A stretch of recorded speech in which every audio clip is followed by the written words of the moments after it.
Good Friday morning, everyone. It is January 14th. Welcome to the Morning Medical Update. Thank you so much for joining us here on Facebook and on YouTube. A busy weekend ahead in the Metro, and we have an equally busy show for you this morning. First, we're going to update you on our COVID patient count. Amanda Cackler, she is the Director of Infection Prevention and Control. She's going to break down our COVID deaths. Then Dr. Amber Schmidtke, Chair of the Division of Natural Sciences and Mathematics at the University of St. Mary. She's going to give us the big picture with nationwide numbers, and she's going to offer a COVID forecast. Also, glad to have Dr. Tim Williamson, pulmonologist, critical care specialist, and VP of Quality and Safety at the health system, with updates on the current crisis with regional and state hospitals. Also, it is Restaurant Week. It is beginning today, so Bill Teal, Executive Director of the Kansas City Area Restaurant Association, he is going to explain how COVID is impacting that annual event. Plus, as we all know, it is playoff weekend for the Chiefs, and what effect will 80,000 fans from here and Pittsburgh packed into the stadium have on the COVID surge? We're going to be answering your questions. We're going to take some questions from reporters here in a bit, so make sure you get yours sent in to YouTube and Facebook, and right there you can email them to the Medical News Network. But first, you may be waking up to hear that more schools have canceled classes today because of COVID. Students in the DeSoto, Eudora, and Knob Noster school districts have the day off because of a large number of teachers out with the virus. Nearly 20% of classroom teachers are out. Classroom does resume on Tuesday, but on Wednesday, the Bonner Springs School District also closed for the rest of the week due to a high amount of absences there. And the Olathe Herald reports that Olathe School Superintendent Brett Yeager also says that the district is close to having to close schools with hundreds of employees out there. So we have lots to get to today. And on that note, I want to get to our COVID count today with Dr. Dana Hawkinson. It seems like we see these types of things happening out in our community and schools, and it's kind of marrying up with what we are seeing in the hospital. What can you tell us? Yeah, and I don't know if this is just a function of Amanda being on the show, who generates these daily counts for us, or if it's just bad luck of Dr. Tim Williamson here. But unfortunately, our numbers have gone up for active patients. 129 active infections right now, 29 in the ICU. And as you can see, we've had a large proportion who are on the ventilator. We continue to have those ventilator needs for a large proportion of those ICU patients. 50 in the recovery period as well, so a total of 179. Should mention also within the last 24 hours, we have had 3 deaths, unfortunately. All right, Dr. Hawkinson, thanks. We're going to get back with you here in just a moment. But Amanda Cackler, I want to start with you and help us kind of break down when we talk about the COVID count. When Dr. Hawkinson shares that a patient has died overnight, a lot of people want to know what brought that on, and what can you tell us when we see these numbers and we see them put up on the screen every day? What does that all mean? Yeah, so it's something that we are monitoring very, very closely, and most often these are folks that have come to the organization or to the hospital with a COVID, like that's what they're seeking treatment for. A lot of it has to do with their increasing needs for respiratory support. And unfortunately, as Dr. Hawkinson alluded to, we had 3 just yesterday, and the majority of our patients who are dying in the hospital are unvaccinated. So just to give some perspective on that, we've already had 21 deaths to date in January, and almost 85% of them were unvaccinated. So what else can you tell us about, because people want to know who is most at risk? Let's just talk about that a little bit. So we talk about, we've been talking about comorbidities and things of that nature, but let's just talk about that real quick. Yeah, so I dug into the details yesterday on the patients, and it was in the middle of the day, so it's not exactly the 129 that we're reporting this morning, but it was about 117 inpatients yesterday who were here who also had a COVID positive test. So we do know that there are some patients who come to the hospital, specifically in our behavioral health setting or in our maternal child setting, who they're coming here because they're going to deliver a baby or they're here for other needs, and they just are incidentally found to be COVID positive. Although the majority, and there's for sure, yesterday when I was looking at it, there were 53% who were here. Their principal diagnosis was COVID-19, so they were actively being treated for the COVID-19. And then there's a portion where it's really hard for me to tell, just looking briefly at the H&P or their history and physical. Are they here because of COVID, or are they here because of a condition that might have been impacted by their COVID diagnosis? So those are ones that I kind of I can't say, is it COVID or is it not? But when you ask who's most at risk, I think our experience here and what we know from across the country are those who are unvaccinated, are those who are highest risk for needing treatment within the hospital for their COVID disease. This is the second or third time that we have reported deaths on the show. Just what is concerning you right now? You put this report out every single morning before it makes it to our show. When you get that in the morning, you're putting that together and getting it out to us. What are you noticing? What trends are you seeing? And what is really concerning you? I think it's still that unvaccinated population. I mean, obviously, as we're seeing more and more COVID cases, we're going to see more and more deaths associated to COVID. We've seen kind of ebbs and flows within our COVID deaths, but we also see that kind of follow the overall positivity in the community. All right, hang tight. We're going to have questions for you coming up in just a bit. I want to turn to Dr. Amber Schmidtke. First, I just want to let you know, I let folks know your household has been hit by COVID right now. How are you all managing at the house right now? Yeah, so I'm talking to you from my office right now at work, but my son is home because he was diagnosed with COVID on Monday. He was fully vaccinated. That was true right around the time of Thanksgiving. But unfortunately, he's too young to be boosted. And so he is home sick. His symptoms are mild. It's a sore throat, some coughing and congestion. He's never had a fever throughout all of this. But of course, we're monitoring things very closely. But thank you very much for your concern. We're just trying to isolate him to the extent that we can. But he's 10 years old. So, it's a little bit of a struggle. Hard to do, and you're a mama, so it's hard to stay away from the kiddos. And I'm just sorry to hear that, because every time you come on the show, you always talk about you're so diligent about, you've taken COVID so seriously. I mean, you've set the bar because you canceled trips to make sure everybody was vaccinated and safe. So it just goes to show even people who are doing it right are being hit by this right now. So thanks for sharing that, and please keep you and your family safe. Just some slight good news, though, Dr. Schmidtke. We were talking a little bit yesterday, reports along the East Coast showing a slowing down of Omicron cases. What might that tell us here in the Midwest? Any good news for us? I don't think we're quite there yet. I did bring some data with me, so if the gentleman in the booth could bring that up for me, I'll walk through it with you, and then at the end, we'll talk about what this might mean for the Midwest. So what we're looking at here is testing data for the United States. And if you're one of those folks that's been struggling to get a test, me too, you are not alone. And what we're seeing here on the map is what is test positivity looking like across every county in the United States. The darker red you are, the higher the test positivity.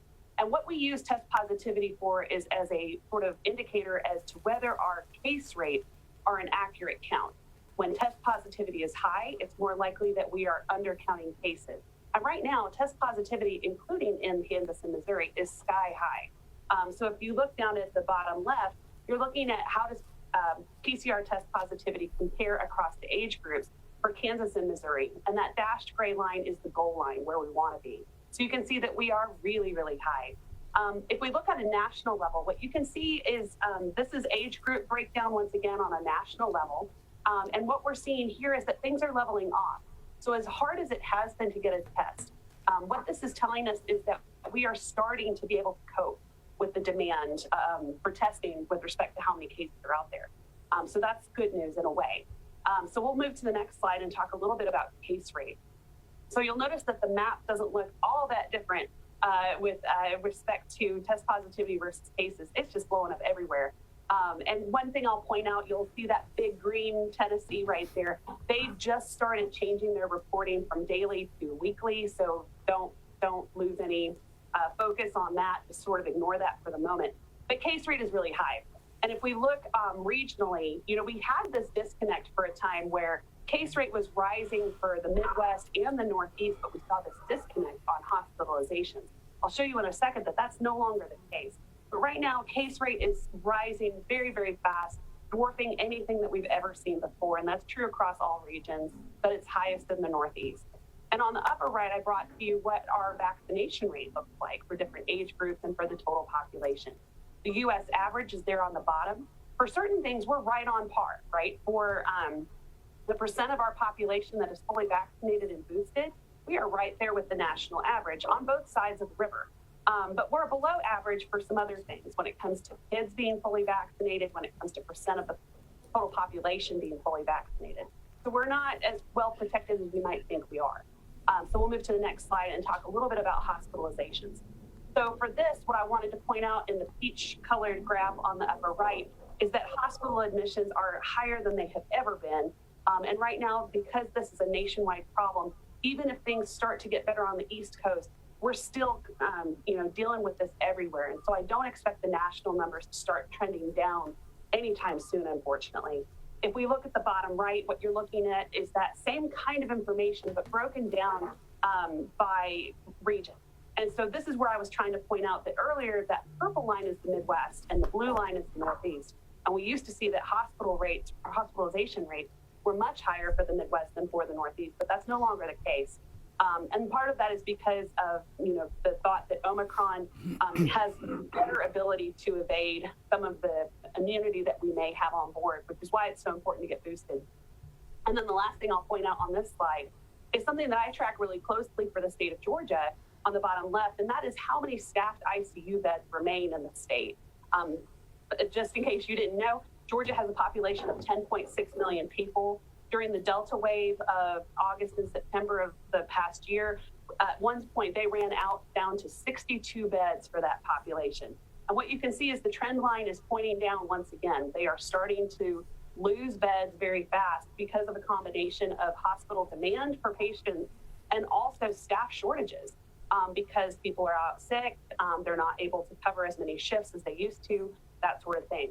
Now, let's talk about what we would want to look for in terms of when is this peak coming to, or when is this surge coming to a peak? So let's move to the next slide, please. We have wastewater surveillance data for the state of Missouri. So what's going on here is every wastewater outlet, they're able to test for the presence of virus. And so they're measuring it throughout the state. On the map on the left, what you're looking at, if you see a red triangle, that means that the presence of virus is increasing. If it is an orange circle, that means it's leveled off. If it's a green triangle, that means that virus presence is going down.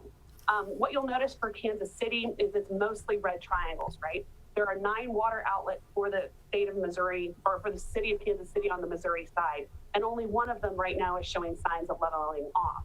On the right, what you can see is one of those regions and what viral load looks like in that space. And you can see it's continuing to rise, and it's higher than it's been in a very, very long time.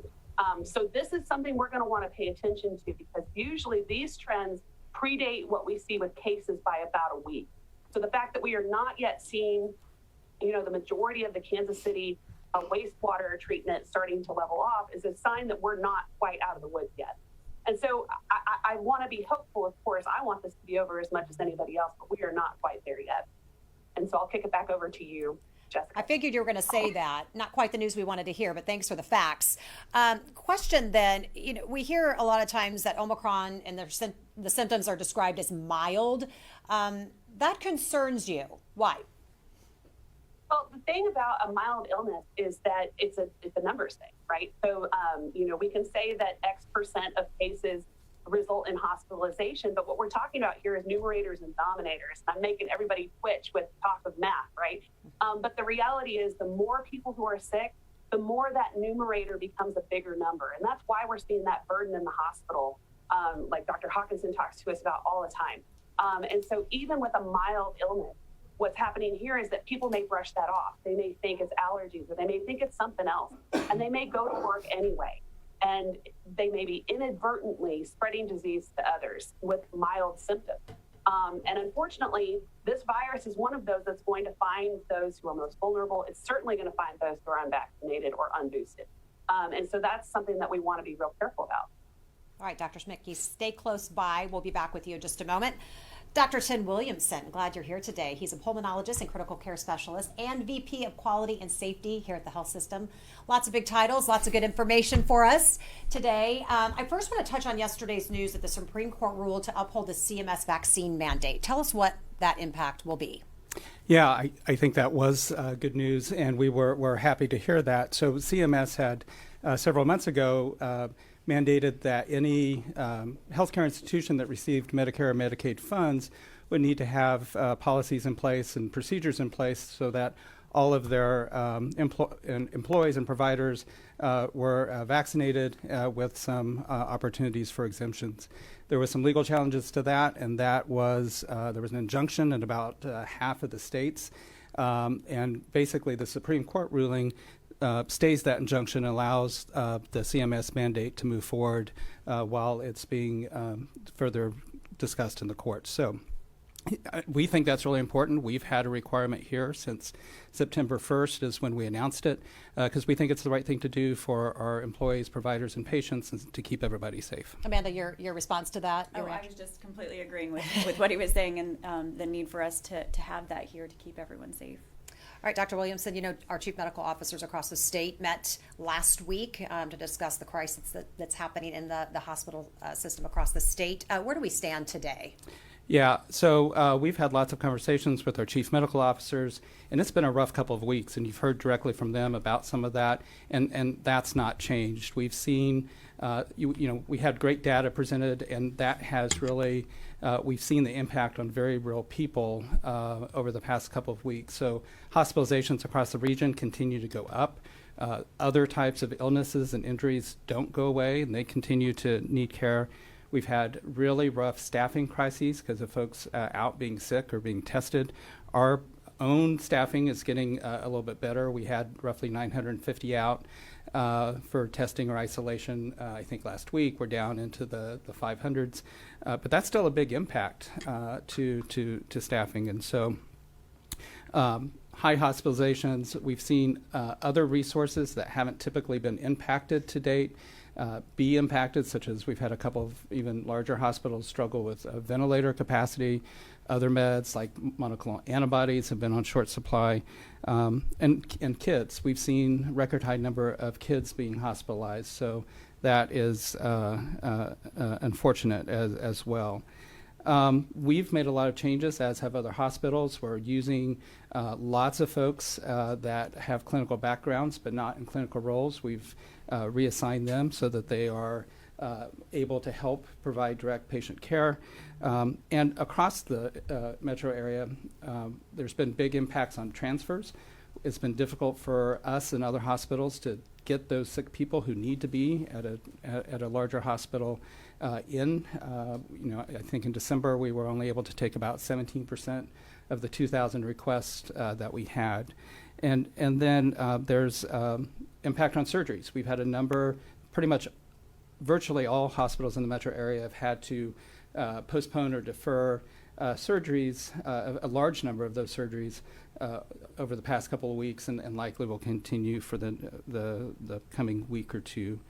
I think lastly, I would say, just remind, and I know we've said it so many times on this show, you saw that we've not probably quite yet peaked on cases, and we know hospitalizations trail the cases by a couple of 3 weeks, and we're seeing that in the both national, state, regional numbers, that those numbers continue to go up. So we're going to continue to see the strain on the healthcare system. I think we're all very worried about where do those hospitalizations peak and when, and what are the impact of some of the variables we'll talk a little bit about later, but whether that be any large sporting events or concerts or large gatherings of any type. Many of the colleges come back into session actually this weekend, and so that we have more folks in congregate settings that could spread. So we have a lot of things that could further make this even more challenging as we get more people together, particularly if those people are not vaccinated or not masked. And we know there are some systems that are coming back, some colleges coming back with masks, and we know that there's some coming back without masks. And of course that makes us very concerned as well. So with everything that you have said and with where you stand, what is and during the surge, what is the biggest burden you think right now, the biggest challenge with what we're seeing at this phase in the pandemic when it comes to hospitals? I think it's that balance of supply and demand. And so we have ever increasing numbers of patients who are going to need our care. We've had struggles with staff as a resource in terms of staff being out. And then resilience of those staff. They're tired, and this has been a long, hard pandemic. And knowing that there's still potentially harder times to come, I really, really worry about all of our employees and providers who are taking care of patients and the toll on them. Not to mention,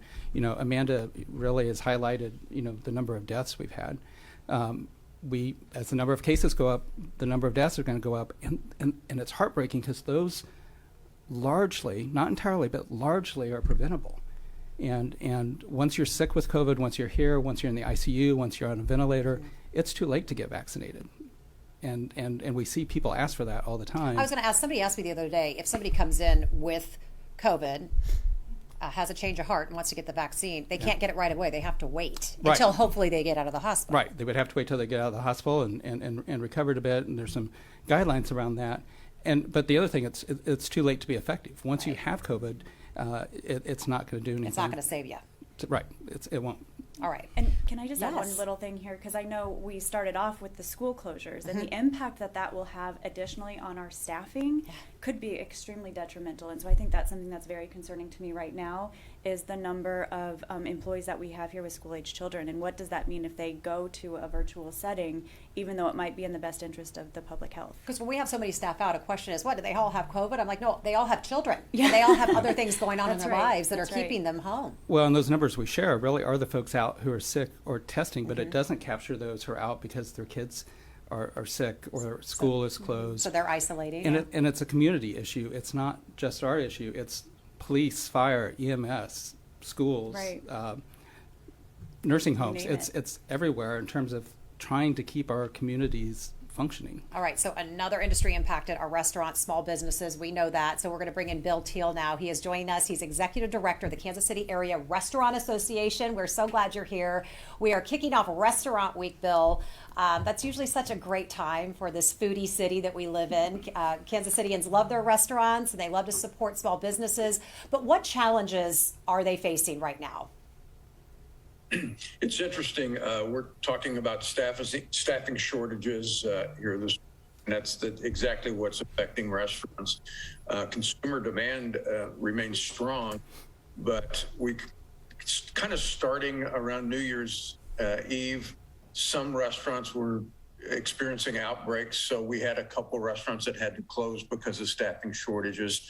And that seems to be happening still as we enter Restaurant Week. So we're a little bit worried about some restaurants' cases, whether they can stay open during Restaurant Week. Hopefully that's not a problem, but being able to serve customers, not just because of cases, but if you have a case in a restaurant, then you have people that have to isolate who've been in close contact. So it kind of, it affects your whole operation. And unfortunately, some restaurants have had to close for short periods of time.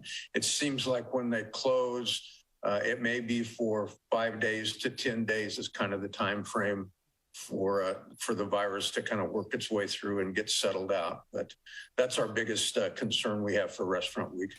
And it's heartbreaking anytime we see, a local restaurant or business have to close their doors. We know that what that means, that people aren't making money and people aren't working. So we know that is tough. And Bill, I got to say, we have this new appreciation for restaurants and our ability to go out and eat and that freedom to be able to safely go and enjoy, visiting with our friends and family and doing all of that. So just a new appreciation for all restaurant owners. But what are restaurants doing now and certainly during Restaurant Week, but trying to keep their patrons safe and of course trying to keep their people safe? Well, restaurants have been dealing with this now for 2 years, so they've gotten pretty good with increased safety measures. We have a lot of the staff still wear masks. Sanitation, the restaurants have stepped up their sanitation procedures and safety procedures. You'll see a lot more plexiglass still in restaurants to try to separate patrons as much as possible. At one time, we had decreased occupancy, so restaurants had to spread tables out to separate customers more. And a lot of restaurants have still kind of kept that distance between tables, so that helps. And there's just an overall concern that remains for the safety of patrons just as much as possible within restaurants, understanding it's always going to be a little difficult because of the nature of restaurants, and you have a lot of people in a fairly tight space. As it relates to Restaurant Week, a lot of restaurants are doing carry out and delivery. So if you're not comfortable as a customer to come in and spend time in the restaurant, then of course we encourage you to take advantage of the carryout and delivery components of Restaurant Week. Well, we sure will. That was kind of my next question. Just what can all of us do to help keep these businesses open and still participate and still enjoy great food here in the city? What can we do? Any advice for folks who want to help support businesses, but also keep themselves and their families safe? Well, the big thing is take advantage of delivery and carry out. And, a lot of our restaurants, there are 3,000 eating and drinking establishments in the greater Kansas City restaurants. So that's a lot of small businesses. And a lot of them are, just small little privately owned operations. So anything you can do to support them, again, with the carry out or delivery is a big help, because they have been through a lot, just like all of us over the last 2 years. And a lot of them are still fighting to survive and stay open. Bill, has the restaurant industry made a comeback? I mean, where do they stand today? Have they been able to bounce back? I know they're doing it right. They've been doing it for the last couple of years, but where do they go from here? It's interesting. Restaurateurs are a very resilient group. And I saw some information last week that showed, I think it's 50 some restaurants scheduled to open in the first half of 2022 in Kansas City. So unfortunately, we lose restaurants, but there are always restaurateurs willing to get back up off the deck and open a new operation. So it's going to be tough. It has been tough, but restaurateurs will survive. And I think the restaurant scene will stay strong in Kansas City. Hopefully we can get all this behind us and get back to doing what we all do best. Well, we are here to support you. We've got some of the best restaurants in the country. There's no doubt. So we want to do whatever we can to help the employees and the businesses stay open, and hopefully see new ones coming in 2022. So, Bill, thank you so much for that update. Stick around. We may have some questions for you from our audience today. But Dr. Hawkinson, you're up. We're talking sports a little bit, because we know the Kansas Cityans are going to be watching the game, either watching it, the playoffs from home, in the stands, or possibly in a bar. Let's just jump in. Can you offer up some advice? Yeah, I mean, I think the first advice is to be fully vaccinated and boosted, as we heard Dr. Schmidtke talk about. So fully vaccinated, and then 5 or 6 months later, depending on what your criteria is, getting that additional dose or that booster dose. That's the first thing. The second thing is, if you can remain outdoors. We know there are some indoor areas, at Arrowhead. But being outdoors, we've always really promoted that as being safe. Now, certainly one other thing you can do as an individual is wear your mask. That's always an appropriate thing to do. But, being in those outdoor situations, or if you are kind of going on the concourse or whatever, wearing your mask at that point too, if you really feel the need to not want to wear a mask outdoors. That is extremely important. As far as people who aren't going to the game, I would say right now it is extremely important to try and not to have those gatherings or meet with that bubble that or those people that are fully vaccinated. I think that's just important. We all do better when we all do better, and we certainly want our places of businesses and our bars and everybody employed by there to be able to work and stay in business. I think that is important, but right now it is extremely dangerous to have either private or public gatherings for those things. But the first thing you can do, again, is be vaccinated, be fully vaccinated plus that booster. Or if you can hold outdoor gatherings to watch the game. I know it will be it'll be a little cold, but I think it can be done. There are plenty of heaters now that are available for purchase and things like that. So that would be my biggest recommendation. And don't you think it's fair to ask people who come over to your house if they're vaccinated? If they're not, they're just going to have to hold off till the next playoffs, right? Absolutely. And I think if they're having symptoms, they should probably stay home. It certainly could be another cough or cold. It could be influenza. But we've always touted that as well. If you're ill, you probably should not be going to those places and doing those kinds of interpersonal interactions as well. What about all those Steelers fans coming in from Pittsburgh? When we have other people coming in over they into should our... stay in Pittsburgh. They should stay in Pittsburgh. They're going to be going back to Pittsburgh. Really sad, we hope. Okay, but while they're here, they're going to be out with our people. They're going to be out at our restaurants. And then our people are going to go back to their families and their jobs. So what impact do you think that might have? It certainly could have an impact.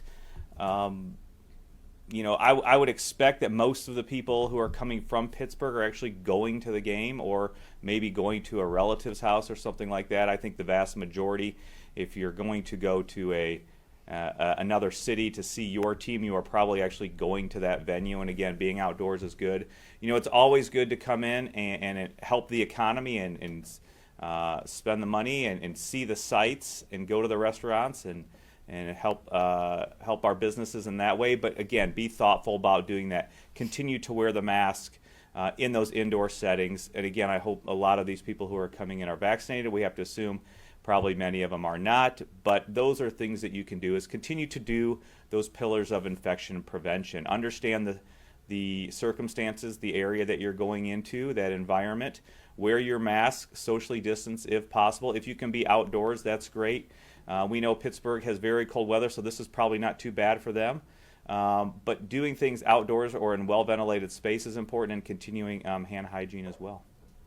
Yeah, Amanda. I think the map that we saw earlier, I don't know that there's any place in the United States right now that is. Yeah. It was red hot. It's right. We've got COVID everywhere, so having them come in here is probably not too much different than what's where going they on are in Pittsburgh. now. Mm-hmm. Dr. Schmidtke, what can you add when you look at state to state? Does that have an impact, or maybe it would in the past, but does it have an impact now?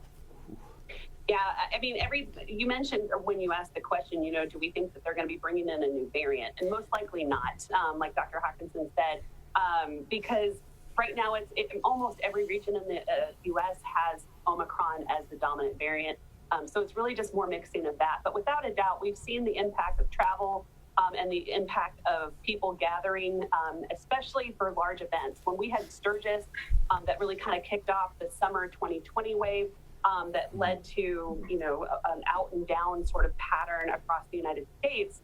It wasn't the event itself. The Chiefs game itself will not usually be an issue. It's usually the tangential things that happen where people gather afterwards at the bar or they do whatever. And I know we're supporting our bars and restaurants as much as we can, but you want to try to do that as responsibly as you can. Take advantage of the outdoor dining if it's available. Wear your masks when you can, that sort of thing. Yeah, Bill, I'm sure you certainly welcome people from all over to come into our city and eat at our restaurants. You just want to make sure they're doing it safe, right?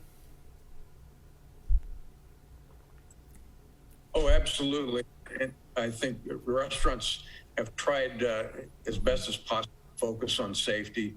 It's always a concern. The restaurants can do their best, but you've got people coming in from the outside that you can't necessarily control. So again, good points. Wear your mask, social distance if possible. Of course, everybody get the vaccination and the booster. Yeah, can't say it enough. All right, let's get to some reporter questions. Any on the line today? Because I know we got some from our community. Nada? All right, I'm just going to move on to our community because they've always got good questions for us. And let's just start with Michael. Of all the hospitalizations, of those who are hospitalized because of COVID, how many were previously infected? Again, this comes back to the power of natural immunity. Mm-hmm. Yeah, I don't have that. I don't have that information available today. It's probably something that we could dig into a little bit further, but something to keep in mind is that these are things that if those are questions we're looking into, a lot of it requires some manual digging into, and when we've got a volume of 129, it's hard to go through and identify that.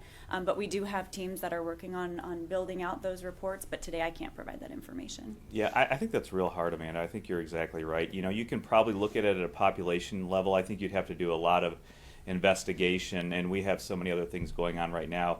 You'd have to do a lot of investigation at that individual patient and hospital level to be able to do that. But from what we know from the early South African data is if you tease through and get granular in the data and really understand those dynamics and those details, is that a lot of those patients were previously infected with Delta or something else, and so that aids to helping reduce some of that. But I think it is difficult to tell for patients exactly were they infected before.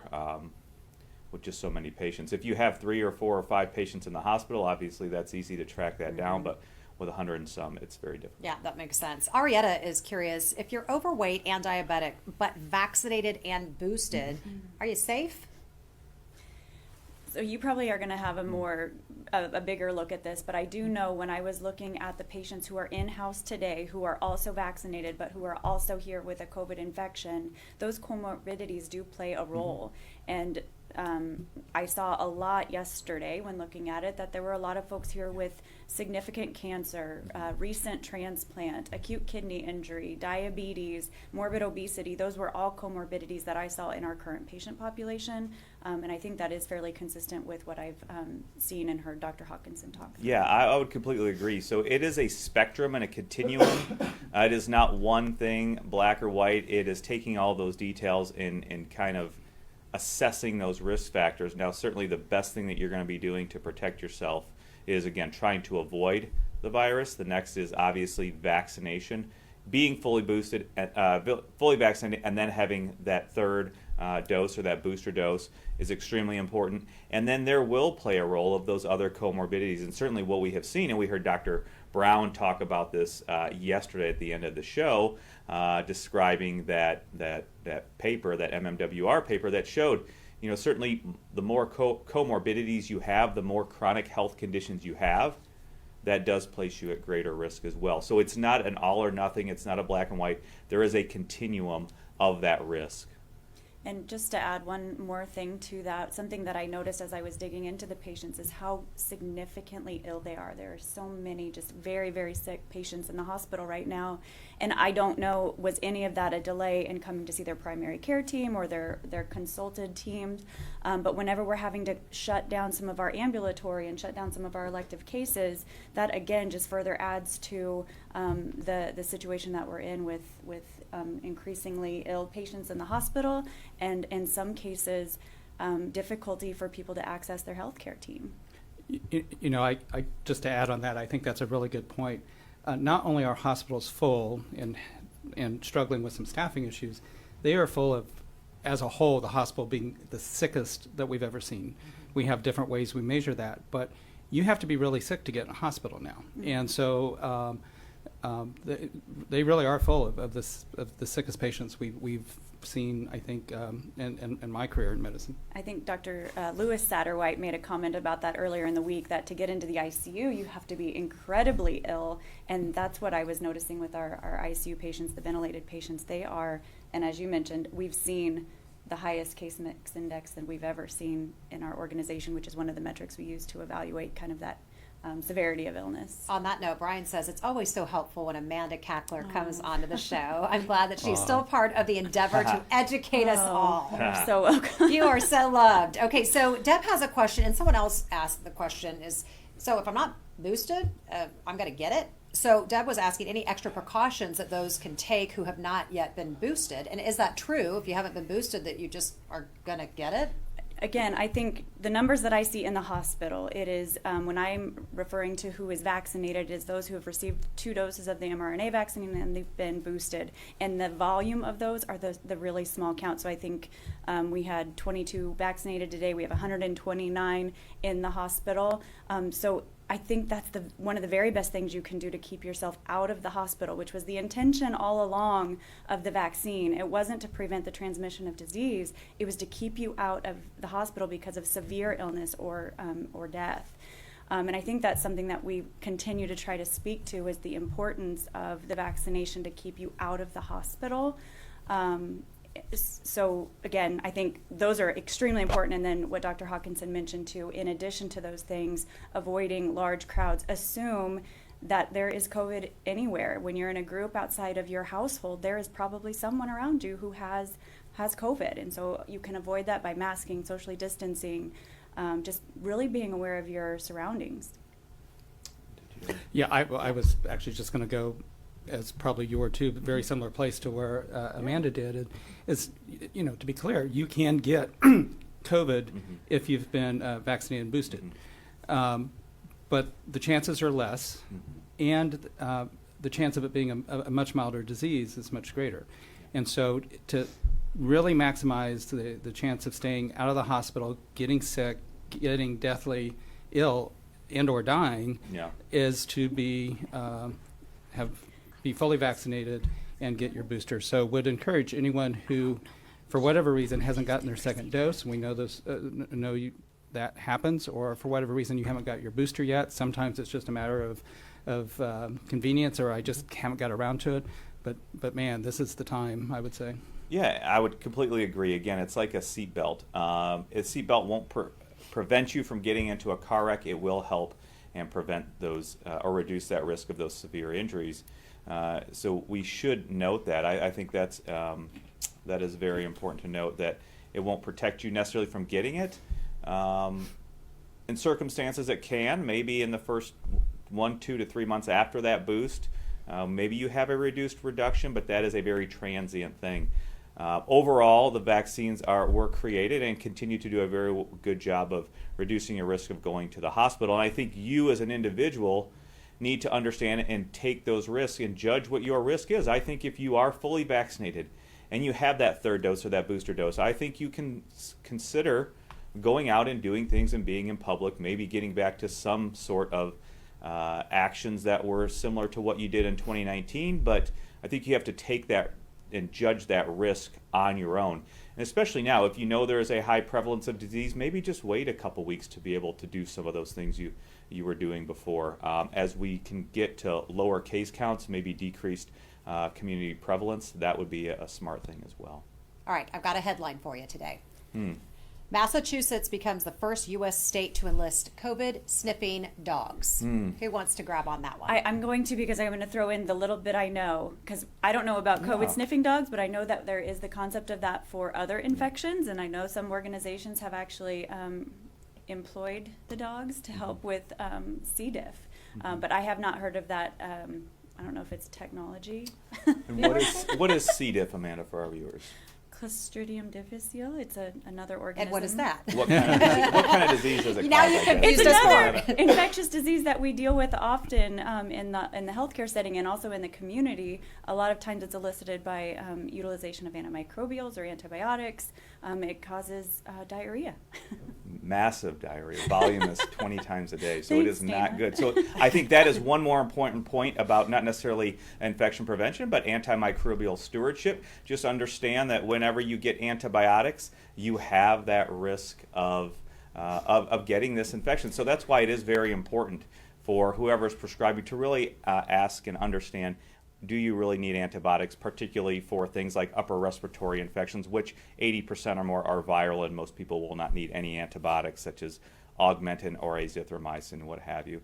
So I think that is important. I have heard of other places using those dogs to snip that. I think that the sensitivity of those dogs is somewhat pretty good, but I do believe it takes a long time to train them, and so there are some practical blocks there and practical holdups to being able to employ that. But I don't know the full data set, but some people, we know they're used in other countries as well. All right, well, it's a 3-day weekend. You got a lot of reading to do on that one. I'll let Amanda read Put that. that on the list. Thanks. Okay. I have other reading. Jennifer is curious, if someone in the home tests positive, shouldn't we all quarantine? Run us through that a little bit more. Now that everyone's testing at home, what are the rules? So I think the most recent information that I've seen on this is that you don't it depends again on your vaccination status. If you're fully vaccinated, you've been boosted, I think really if you've had that 2 doses of vaccine and you remain asymptomatic, testing may or may not be necessary. You don't need to quarantine. However, if you develop any symptoms, the testing is important. And at that point, I've always gotten under the assumption if you're going to test, you should sort of treat yourself as if you're positive, just to err on the side of caution and to prevent any kind of transmission.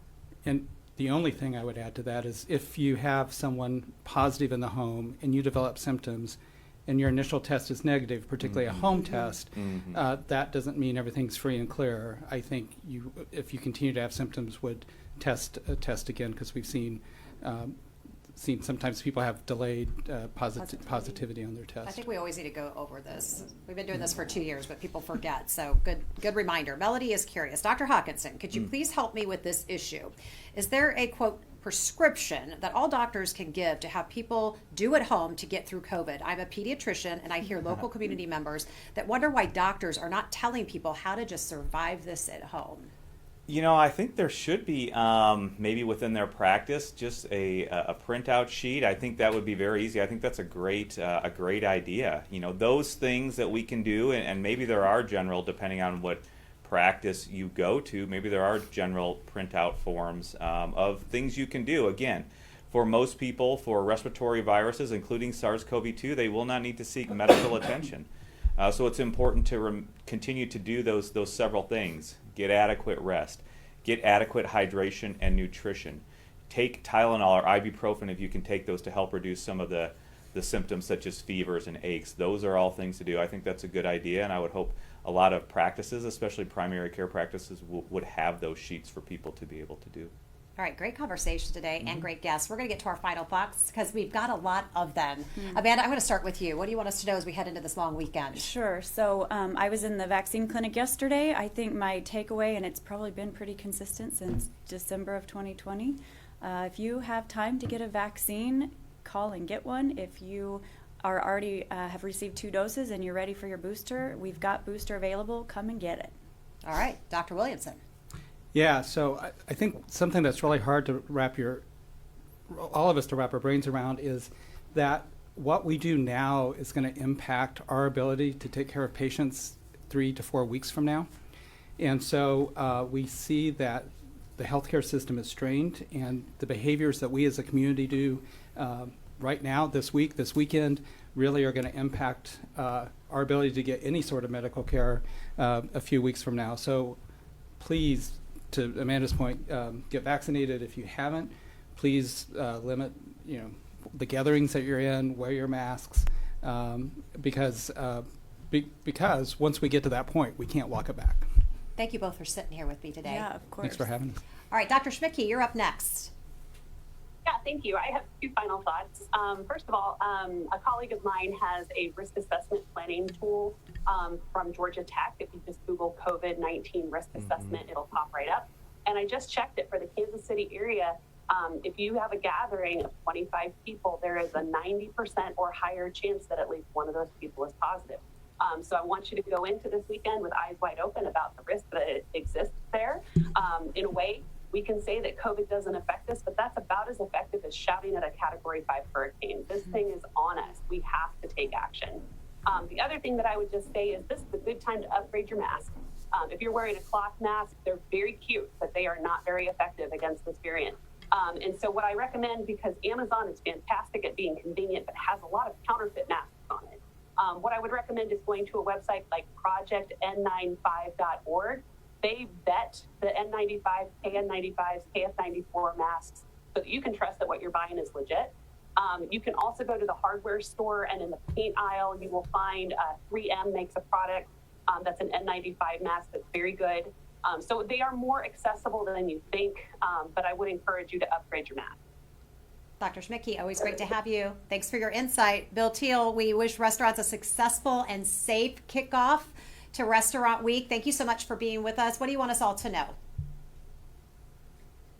Well, of course, we're all looking forward to Restaurant Week, but I would say, kind of brought up before, if you don't feel well, if you've got symptoms, don't come dine in. We want to protect our employees. We want to protect our other customers. So take advantage of delivery and carry out if possible. But hopefully we have a good Restaurant Week, and we look forward to better times in shortly. Bill, thank you so much for being with us today. Dr. Hawkinson, final thoughts from you. Yeah, be safe. It is down to your individual health, your individual bubble, and those friends and family. Understand those things that you are going to be doing in those situations that you're in, I think is extremely important. Continue to endorse vaccination, full vaccination, and then booster. Again, there's no wrong time to do the right thing. If you haven't been vaccinated, or people who haven't been vaccinated or gone for their second dose or meet criteria to get that additional dose, please encourage them to go do that. That will only help to reduce their chance of severe illness, and we know that's extremely important. Be safe this weekend and understand all of those situations that you'll be in. And if you have to kind of hold back and wait for a couple weeks, the Chiefs are going to be in the Super Bowl, so we have a few more weeks to be able to do that. Hopefully the case counts will go down within that time as well.